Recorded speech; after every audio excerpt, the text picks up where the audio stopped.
They told him he didn't belong in first class. What they didn't know is that he owned the airline's future in a world where image still overshadows merit. One man refused to be erased. This is the gripping, true-to-life story of Ethan Miles, a black tech CEO humiliated at the airport gate until a single phone call changed the entire aviation industry. Stay with us because what started as discrimination turned into a nationwide reckoning. The sky over Los Angeles that day was grim clouds hanging thick like a bad omen. At Terminal 5 of LAX International Airport, Ethan Miles, the CEO of NovaLink Technologies, stepped out of a black Cadillac with quiet elegance. Dressed in a charcoal gray suit, dark sunglasses, and trailing behind him a Toomey suitcase, he was on his way to board a flight to New York to sign a $2.1 billion investment deal, one that could redefine the future of autonomous transportation in America. Ethan was a black man, 38 years old, who had risen from the hard concrete of South Central.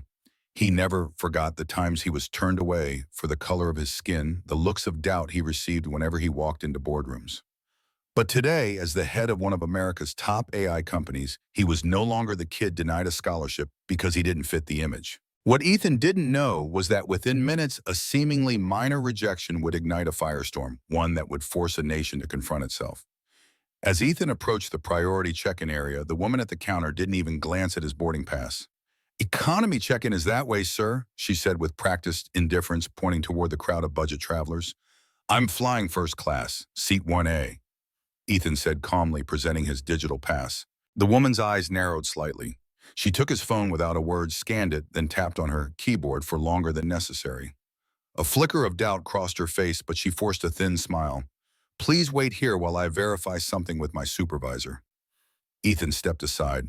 Around him, other first-class passengers, mostly older white men, were checked in swiftly, no questions asked. Within seconds, an airport supervisor arrived, glancing at Ethan, then whispering something to the agent. The atmosphere shifted. The line behind him grew quiet. He was being singled out. "I'm sorry, sir, but you've been selected for additional screening," the supervisor said flatly. Ethan took a slow breath.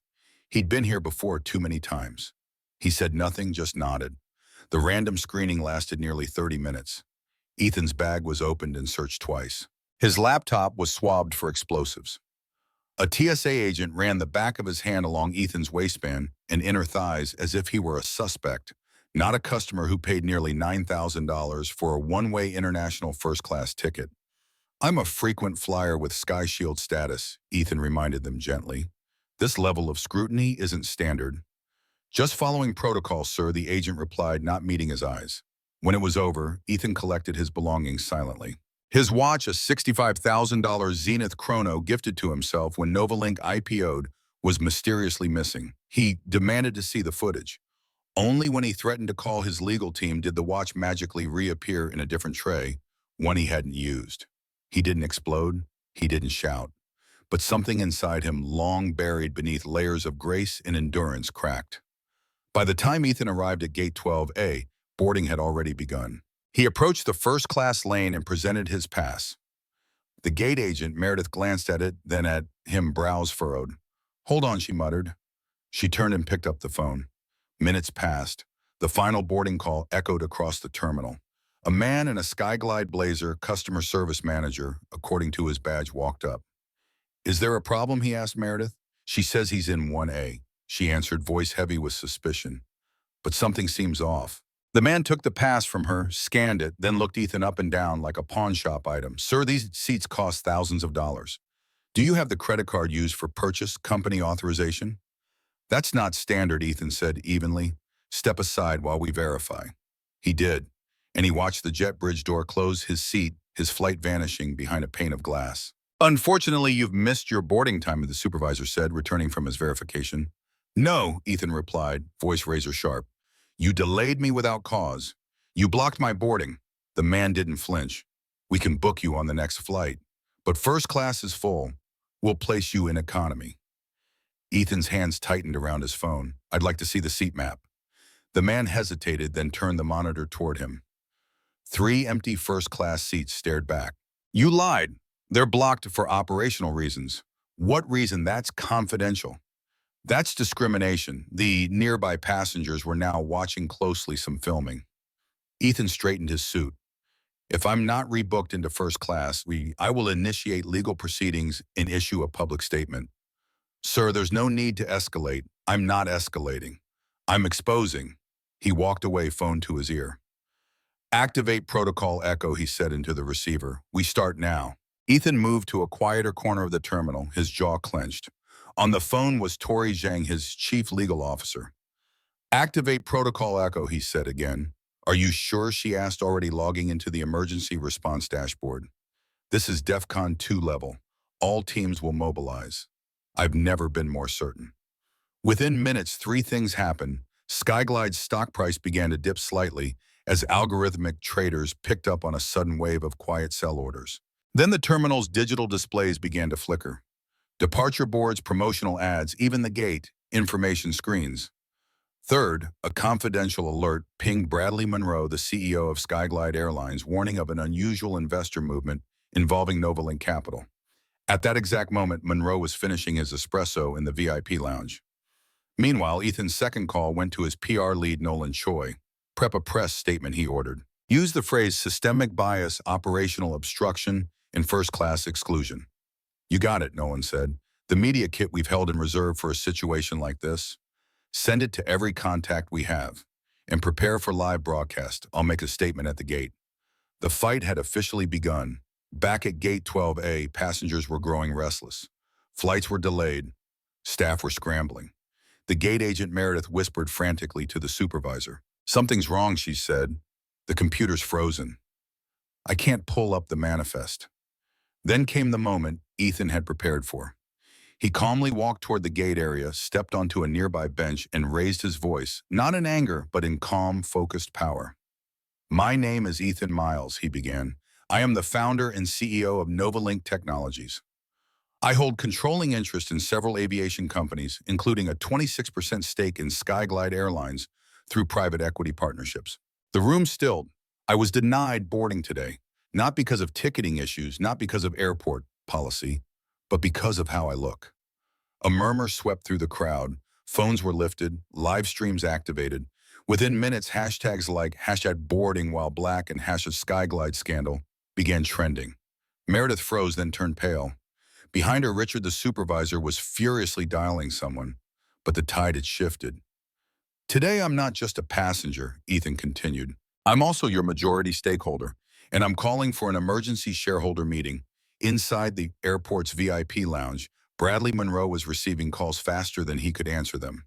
What do you mean the investor board is convening? He barked into the phone. Without my authorization? A tremble slipped into his voice when the answer came. It's not your board anymore, sir. Mr. Miles holds the majority voting block. Bradley's carefully curated world began to unravel. He looked up and saw Ethan's face live on several nearby screens. News outlets had arrived. CNN, Bloomberg, and local affiliates were all broadcasting from the terminal. Back at Gate 12A, Officer Daniel Reyes from Airport Police approached Ethan. But instead of confrontation, he offered protection.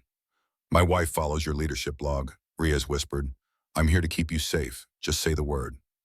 Ethan nodded once, appreciating the support.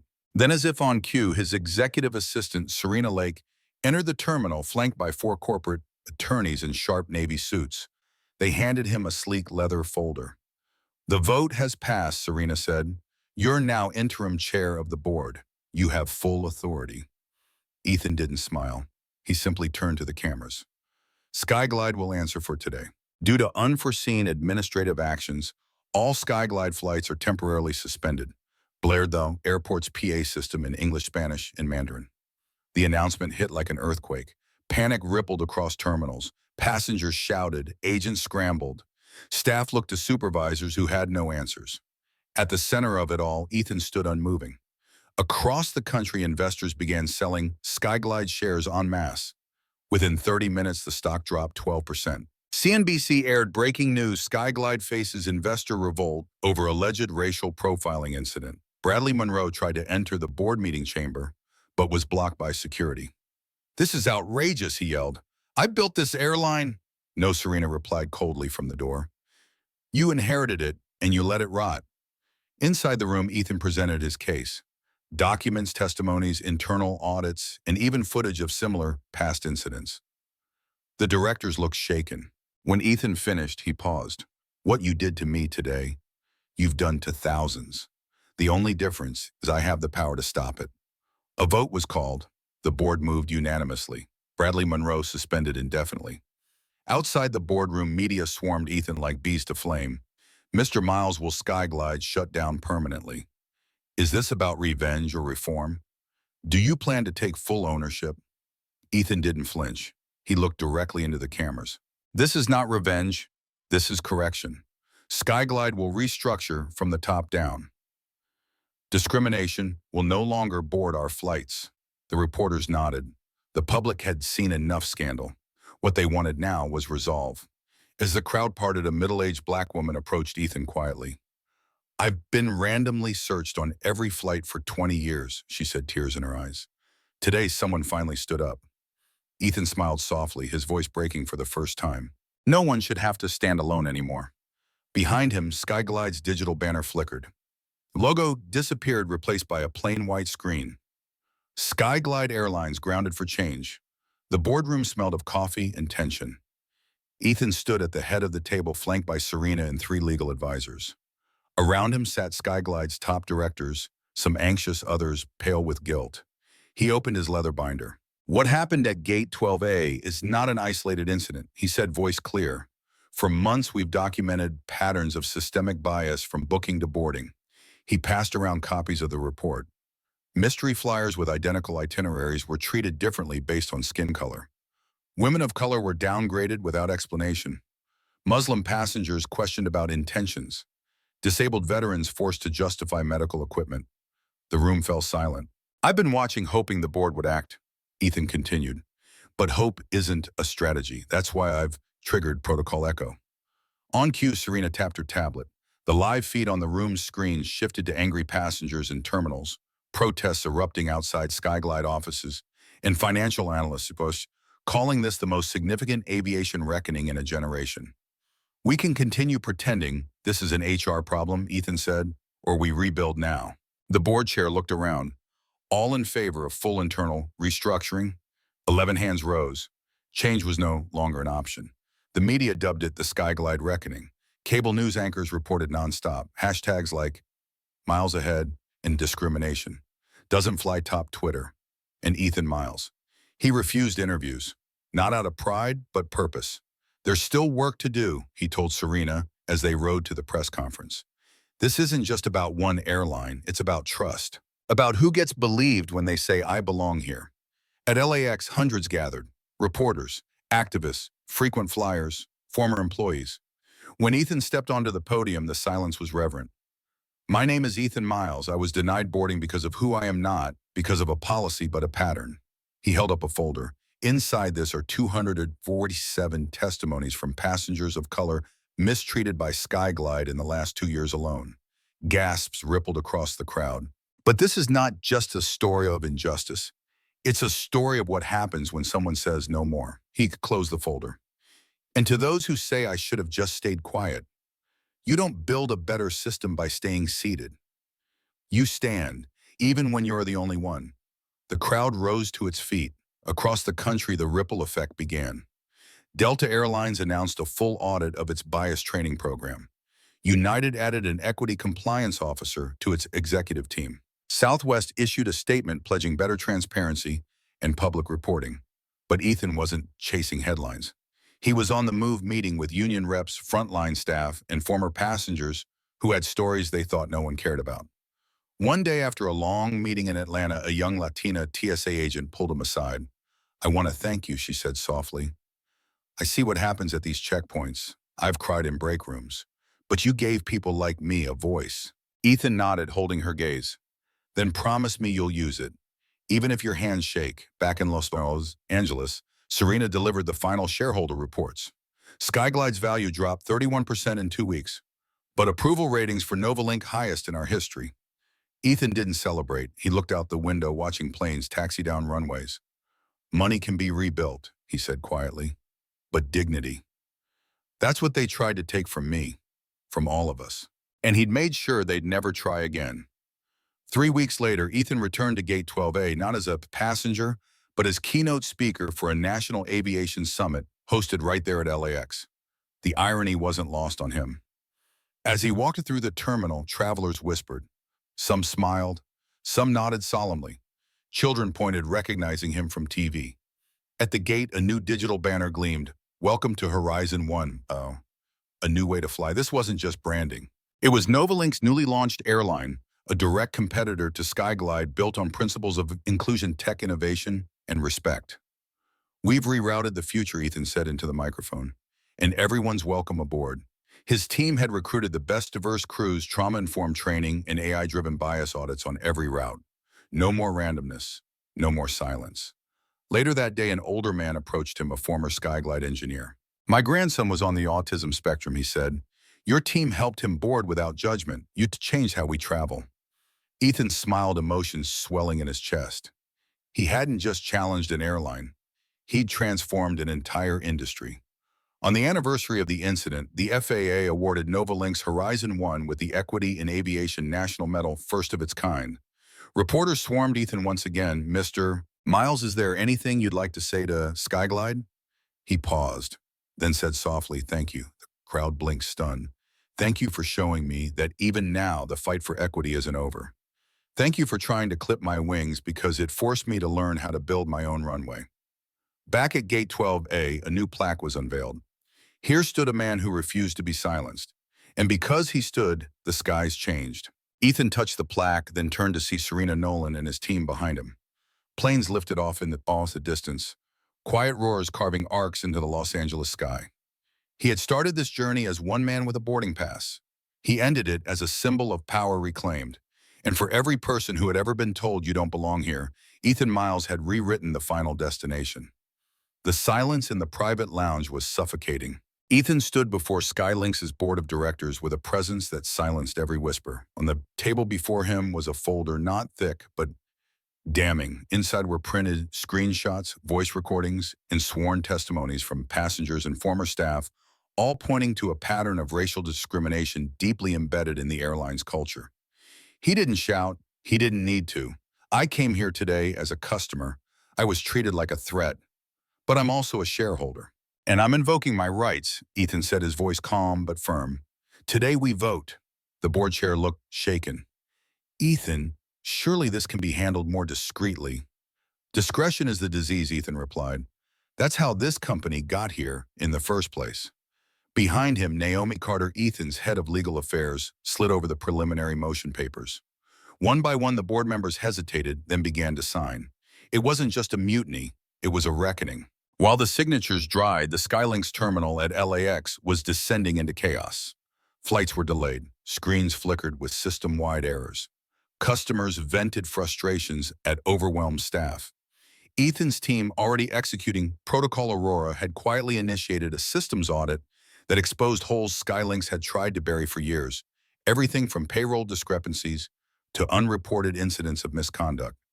Naomi was already on a secure call. Yes. Ethics committee in place.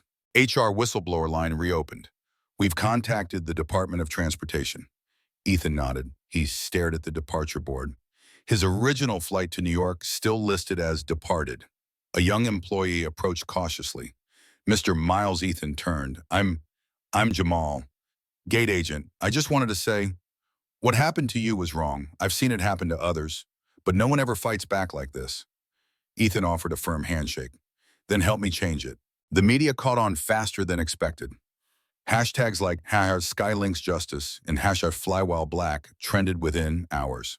Talk shows, tech blogs, and even late-night comedians weighed in. Ethan Miles, the reclusive tech billionaire, had become an unwilling symbol of resistance. But Ethan wasn't interested in symbolism. He wanted transformation. In the heart of the NovaLink war room, giant screens tracked financial data in real time. Skylink's stock was tanking. And with Ethan's public condemnation, other corporate partners began backing out insurance firms, sponsorships, strategic investors. Naomi placed a hand on Ethan's shoulder. You're not just winning, Ethan. You're rewriting the rules. But Ethan wasn't smiling. This isn't about winning. It's about who gets to board the future and who keeps being told to step aside. In a desperate move, Skylinks' interim CEO attempted damage control, offering a public apology, announcing Bradley Winter's full resignation. But it was too little too late. The FAA announced an investigation into discriminatory practices. Several government contracts were frozen. Ethan, meanwhile, addressed the public. I'm not asking for favors. I'm demanding fairness. No person, regardless of their wealth, race, or power, should be stripped of dignity at a gate. His speech, aired live, brought tears to more eyes than expected. It wasn't theatrical. It was real. Because Ethan didn't speak just as a CEO. He spoke as a black man who remembered every door slammed in his face, and who now had the power to pry that door open for others. 10 days later, Ethan stood at the same terminal where it had all begun. But this time it was different. The gate agents stood at attention. The passengers whispered not in suspicion, but in admiration. And the Skylinks logo. It was now accompanied by a statement. Inclusion is not a slogan, it's our flight path. Ethan didn't stop walking until he reached seat 2A. First class, the same seat he had been denied. As the plane lifted off the runway, Naomi leaned across the aisle. You know what this feels like? Ethan looked out the window, then smiled faintly. Like justice at 30,000 feet. Back in New York, the fallout from the Skylinks incident dominated headlines. Boardrooms trembled. Government agencies launched inquiries. Airlines scrambled to revise policies, fearing they'd be next. At NovaLink headquarters, Ethan sat in a quiet glass conference room reviewing a letter. It was from a 14-year-old student in Detroit. Mr. Miles, I saw what happened at the airport. My brother told me people like us don't belong in first class. But you did. And now I believe maybe one day I can too. Ethan's hands trembled slightly as he folded the letter. That single page carried more weight than the $2.1 billion contract he was about to finalize. Justice wasn't just about punishing the guilty. It was about inspiring the forgotten. Skylinks, now under new leadership, requested a private meeting with Ethan. He agreed on one condition: transparency. The meeting was live-streamed. Inside a sleek Manhattan conference hall, Ethan stood beside the new CEO, Leila Sanchez, a Mexican-American aviation executive known for ethical reforms. This isn't about revenge, Ethan said. It's about accountability. I'm here not to destroy, but to rebuild from the inside out. The board presented a new diversity charter. Ethan, however, added his own clause: a passenger equity audit conducted annually made public. Some executives hesitated. Ethan's gaze cut through the room. You don't get to control the skies if you can't treat everyone on the ground with respect. They signed. Within weeks, ripple effects reached far beyond the aviation industry. Tech giants, hotel chains, and financial institutions began confronting internal biases. The Miles Clause, requiring real-time transparency in customer treatment, became a blueprint for ethical reform. For Ethan, it wasn't about becoming a symbol. It was about erasing the idea that dignity had a dress code, a skin color, or a corporate badge. During a TED Talk in DC, Ethan closed with a story. When I was 10, I watched my mom get told she couldn't use the airport lounge, even though she had the ticket. She cried in the bathroom. He paused. That's why I built NovaLink. Not just to change tech, but to change terminals. 1 year later, Gate 17 at LAX looked nothing like before. It had been renamed the Miles Gate, with a plaque beneath it dedicated to those who were told they didn't belong and rose anyway. On its walls were portraits of changemakers, activists, pilots, engineers, janitors, artists, many of them unsung heroes of color. NovaLink's foundation had funded the project. Ethan never put his name in the paperwork. But that day, as he boarded another flight, this time to Tokyo, to discuss a clean energy skyport, he noticed something that made him pause. A young black boy, maybe 7, pointed to his photo on the wall and whispered, "Dad, that's him. That's the one who made the airlines fair." Ethan smiled. History, it seemed, was boarding too. The sky over Los Angeles was blue again. Not just in color, but in spirit. Ethan Miles had become more than a CEO. He was now a movement, one that proved you didn't need rage to spark change, just resolve. NovaLink's market value soared, but Ethan didn't measure success in dollars. He measured it in stories and shifts, in moments where silence was broken. And at every gate where someone like him once hesitated to stand tall, they now walk confidently forward. Because of one man, one refusal to step aside, one boarding pass that unlocked a revolution. And as long as there were flights to catch, there'd be people like Ethan making sure no one was ever told again, "You don't belong here." The story of Ethan Miles teaches us a powerful, multi-layered lesson. Power is not always loud, but when used with dignity, it becomes unstoppable. Despite the humiliation, Ethan did not react with rage or vengeance. He responded with strategy poise and quiet authority, proving that real strength isn't about shouting the loudest, but about knowing exactly when and how to speak. This story also reveals how bias in institutions, whether subtle or overt, can cost far more than a seat on a plane. It can cost trust, reputation, and the future.